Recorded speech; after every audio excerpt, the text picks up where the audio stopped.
अस्सलाम वालेकुम। आज हम चैप्टर नंबर 1 क्लास 9 एक्सरसाइज 1.5 करेंगे और इंतहाई इम्पोर्टेंट कॉन्सेप्ट इसका डिस्कस करने लगे हैं जो कि सिंगुलर मैट्रिसेस और नॉन सिंगुलर मैट्रिसेस के हवाले से है। तो हमारे पास सिंगुलर मैट्रिसेस की डेफिनेशन है a square matrix is singular if determinant of A is equal to 0। Determinant find करना है, अगर उसका आंसर 0 आ जाए तो वो सिंगुलर मैट्रिसेस होगा और नॉन सिंगुलर इसके उल्ट है। Square matrix is non singular if determinant of A is not equal to 0। Means आपने डिटर्मिनेंट फाइंड करना है, अगर वो 0 के अलावा कुछ आएगा तो वो फिर हमारे पास क्या होगा, वो हमारे पास नॉन सिंगुलर होगा। चलिए एक्सरसाइज 1.5 पहला क्वेश्चन है डिटर्मिनेंट फाइंड करें। बड़ा ही आसान सा कॉन्सेप्ट है। आपने पहले डायगोनल एंट्रीज को मल्टीप्लाई करना है और फिर नॉन डायगोनल एंट्रीज को मल्टीप्लाई करना है और दरमियान में माइनस साइन लगाना है। ये सिंपल सा कॉन्सेप्ट है। 1 0 टाइम 0 और 2 1 time 2। 0 minus 2 answer will be -2। इसी तरीके से B आपके पास मैट्रिक्स है 1 - 2 टाइम -2 और 3 2 टाइम 6 और दरमियान में साइन कौन सा लगाना है, माइनस का। आपको याद होगा कि जब हम मल्टीप्लाई करते थे तो प्लस लगाते थे, डिटर्मिनेंट फाइंड करना है तो यहाँ पे माइनस आता है।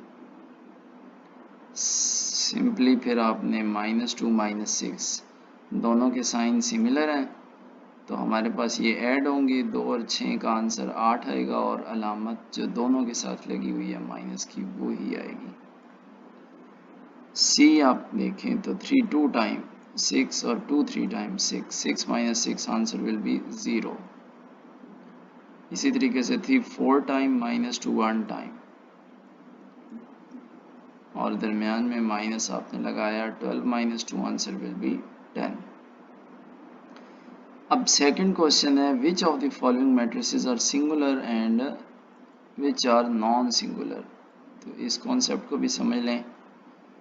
फाइंड आपने 3 4 टाइम 12 6 2 टाइम 12 किया, आंसर 0 आ गया। अब आपको मालूम है कि 0 आंसर आ जाए तो वो क्या होता है, सिंगुलर।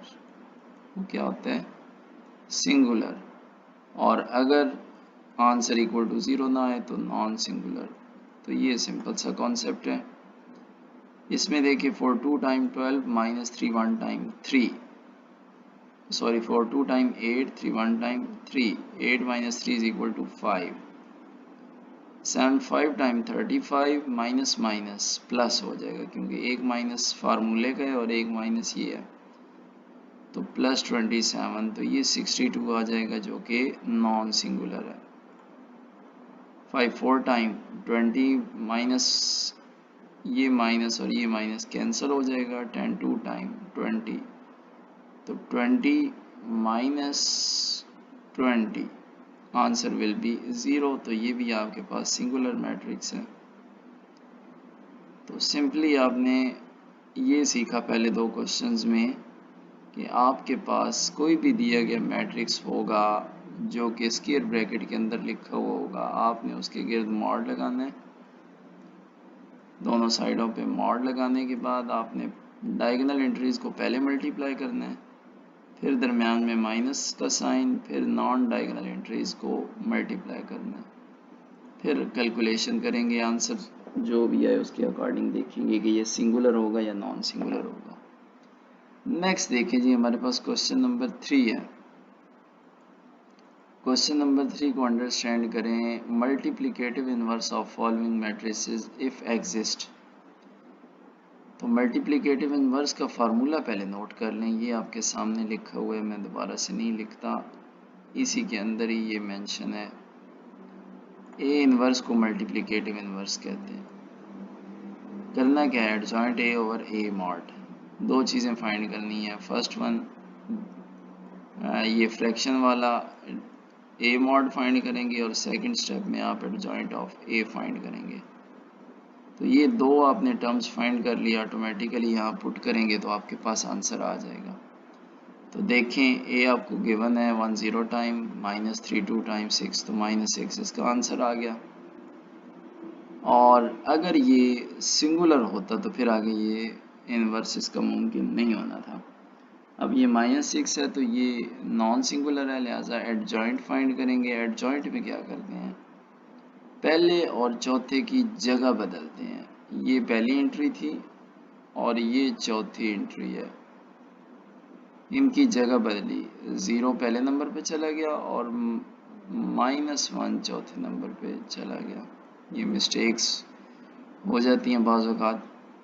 और इन दोनों के साइन चेंज करने, इधर पहले प्लस था और इधर भी प्लस था, तो अब एडजॉइंट जब लेंगे तो उसमें क्या आ जाएगा, माइनस माइनस।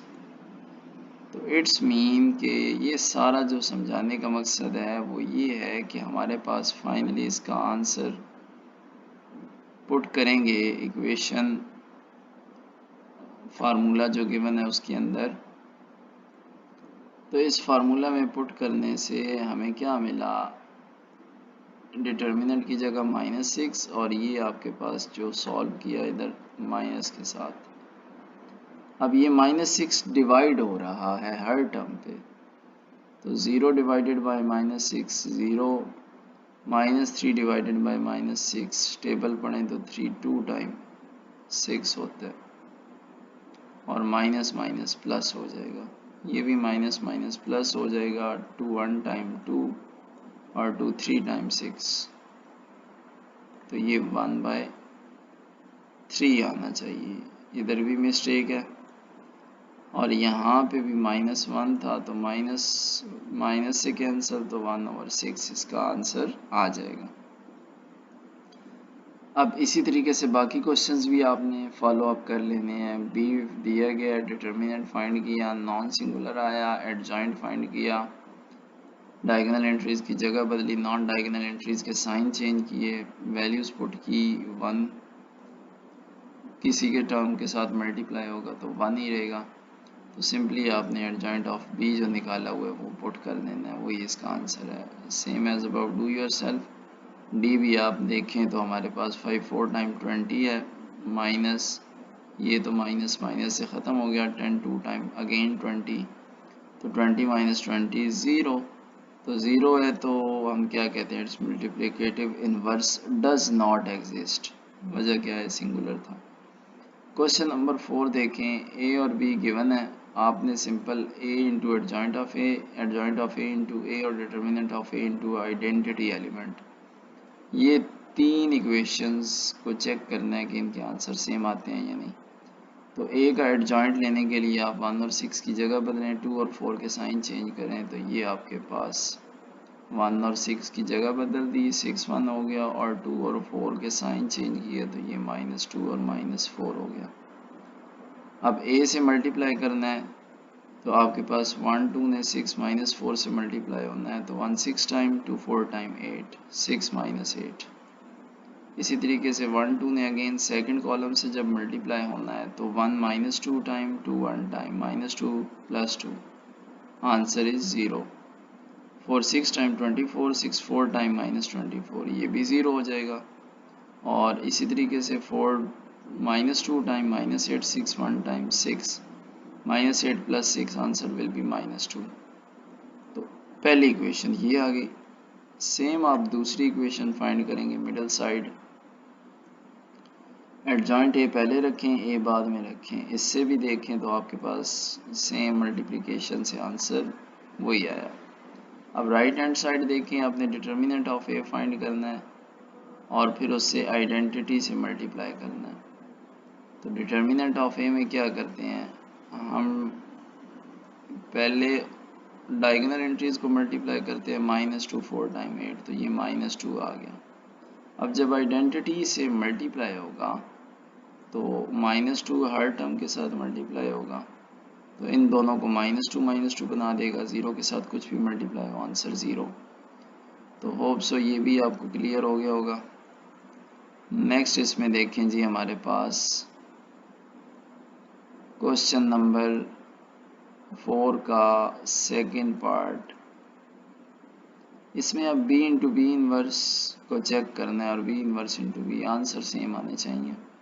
तो बी तो पहले ही आपके पास मौजूद है। बी इनवर्स के लिए आपको फार्मूला बता दिया है, पहले हमने पूरा एक क्वेश्चन सॉल्व किया है, एडजॉइंट ऑफ बी और बी मॉड। तो पहले बी मॉड चेक करना है, नॉन सिंगुलर है, एडजॉइंट ऑफ बी में डायगोनल एंट्रीज की जगह बदलनी है, नॉन डायगोनल्स के साइन चेंज करने हैं, इसमें वैल्यूज पुट करने के बाद ये आपके पास आंसर आया। अब लेफ्ट हैंड साइड को सॉल्व करना है पहले, तो हम b इंटू बी इनवर्स करेंगे। b आपके पास ये था और b इनवर्स आपने ये फाइंड किया। -1/4 शुरू पे ले आए, इस वाले को इस वाले से मल्टीप्लाई करें, फिर इस वाले को इस वाले से मल्टीप्लाई करें, इस वाले को इस वाले से मल्टीप्लाई करें, फिर इस वाले को सेकंड वाले से मल्टीप्लाई करें। तो ये आपके पास फाइनली आंसर सॉल्व करने के बाद आ जाएगा b into B inverse identity element. इसी तरीके से आपने राइट हैंड साइड फाइंड करनी है। तो अब b इनवर्स पहले लेना है, b बाद में लेना है। -1/4 स्टार्ट पे आ जाएगा, तो इसके स्टार्ट में आने के बाद आपके पास इन दोनों को मल्टीप्लाई किया, आपने कैलकुलेशन मल्टीप्लिकेशन की सीखी हुई हैं, तो आंसर इसका भी आइडेंटिटी आ गया। From 1 and 2 it is clear that b into B inverse is equal to identity and b inverse into B is also equal to identity. Question number 5 देखें, determine whether the given matrices are multiplicative inverse of each other. तो multiplicative inverse में simple आपने ये property check करनी है कि a into A inverse किसके बराबर होता है, आइडेंटिटी के बराबर होता है। अभी ये ऊपर आपने क्वेश्चन किया, ये अभी जो आपने फाइंड किया ये कि ये दोनों एक दूसरे की मल्टीप्लिकेटिव इनवर्स हैं। क्यों? क्योंकि इनके मल्टीप्लिकेशन का आंसर क्या आया, आइडेंटिटी। जैसे हम नंबर में देखते थे कि 2 को 1/2 से मल्टीप्लाई करें तो आंसर क्या आता है, 1 आता है, क्योंकि ये कैंसिल हो जाते हैं। तो ये क्या कहलाते हैं, एक दूसरे के मल्टीप्लिकेटिव इनवर्स। तो सेम आपके पास ये एक है, ये दूसरा है, इन दोनों को जब आप मल्टीप्लाई करते हैं तो आइडेंटिटी आंसर आना चाहिए। तो a into A inverse check किया, 3 5 को 7 - 4 से करें, 7 3 टाइम 21, 5 4 टाइम 20, तो ये तो आइडेंटिटी आ गया। और इसी तरीके से 3 5 टाइम 15, 5 3 टाइम 15, ये दोनों ज़ीरो हो गए, ये भी ज़ीरो हो गया। और इसी तरीके से 4 5 टाइम -27, 3 टाइम +21, तो किस्सा मुख्तसर ये आइडेंटिटी के इक्वल आ गया, लिहाजा ये एक दूसरे के मल्टीप्लिकेटिव इनवर्स हैं। दूसरा क्वेश्चन देखें तो सेम आपने पैटर्न फॉलो करना है, a into A inverse find किया, वो किसके इक्वल आ गया, 1 0 0 1, hence verified that 1 2 are multiplicative inverse of each other. Question number 6 देखें, हमारे पास a गिवन है, b गिवन है और d गिवन है। वेरीफाई क्या करना है कि A B whole inverse is equal to B inverse A inverse. Left hand side को सॉल्व करें, ए बी होल इनवर्स, तो पहले हमें ए बी फाइंड करना है, वो आपने तरीका सीखा हुआ है कि 4 -4 से मल्टीप्लाई होगा तो 16, माइनस का 0 1 से होगा तो 0, 4 -2 से होगा तो -8 और 0 1 से होगा तो 0। दूसरी रो पे चलें तो -1 -4 +4 हो जाएगा और 2 1 टाइम 2 हो जाएगा। और लास्ट वाली एंट्री देखें, -1 को -2 से किया तो प्लस का 2 और 2 -1 टाइम -2। फाइनली ये आपके पास आंसर आ जाएगा और 48 इसका डिटर्मिनेंट निकला। डिटर्मिनेंट 48 आने के बाद एडजॉइंट ऑफ ए बी भी हमें चाहिए, क्योंकि हमने इस फार्मूला में वैल्यूज़ को पुट करना है ताकि हम इसका इन्वर्स फाइंड कर सकें। तो वैल्यूज़ को पुट करने से हमें ये मिल गया, ये फाइनल मिल गया। अब राइट हैंड साइड को सॉल्व करें, ए चाहिए, ए का डिटर्मिनेंट चाहिए, एडजॉइंट चाहिए, ताकि हम ये सारी वैल्यूज़ यहाँ पे पुट कर सकें। हाँ जी, वैल्यूज़ पुट होगी तो अब आपके पास ए इनवर्स ये आ चुका है। इसी तरीके से बी आपको दिया गया है, तो बी का डिटर्मिनेंट फाइंड करें, एडजॉइंट भी फाइंड करें और इस फार्मूला के अंदर इसकी वैल्यूज़ को पुट किया तो हमारे पास बी इनवर्स भी ये आ चुका है जी, ये वाला। अब आपने इन दोनों को मल्टीप्लाई करना है, जो बी इनवर्स अलहदा से निकाला है और ए इनवर्स। तो 1/6 1/8 ये दोनों बाहर कॉमन नंबर्स हैं, नंबर्स को मल्टीप्लाई कर लें अलहदा से, तो ये 6 8 टाइम 48 आ गया। इन्हें आप मैट्रिक्स को अलहदा से मल्टीप्लाई कर लें, तो आप जब इन्हें सिंप्लीफाई करते हैं तो आपको पता चलता है कि इसका आंसर ये है। अब ये इक्वेशन 2 देखें, 0 1/6 -1/8 1/3, तो इधर भी देखें 0 1/6 -1/8 1/3। From 1 and 2 it is clear that left hand side is equal to right hand side. इसका सेकंड क्वेश्चन जो है वो आपने खुद करना है। आज के लिए इतना ही, नेक्स्ट इंशाल्लाह हम एक्सरसाइज 1.6 करेंगे। अगर वीडियो पसंद आए तो लाइक शेयर करें और चैनल को सब्सक्राइब करें, और इसके अलावा अगर कोई प्रॉब्लम हो तो आप कमेंट बॉक्स में पूछ सकते हैं। मज़ीद आप मुझे व्हाट्सएप भी कर सकते हैं 0304 114 7769। इस नंबर पे आप व्हाट्सएप कर सकते हैं, और नोट्स के हवाले से आपको बताया कि ये मैथ सिटी से आपको अवेलेबल हो जाएंगे। Thank you so much. मिलते हैं एक नई वीडियो के साथ नेक्स्ट टाइम। अल्लाह हाफिज़।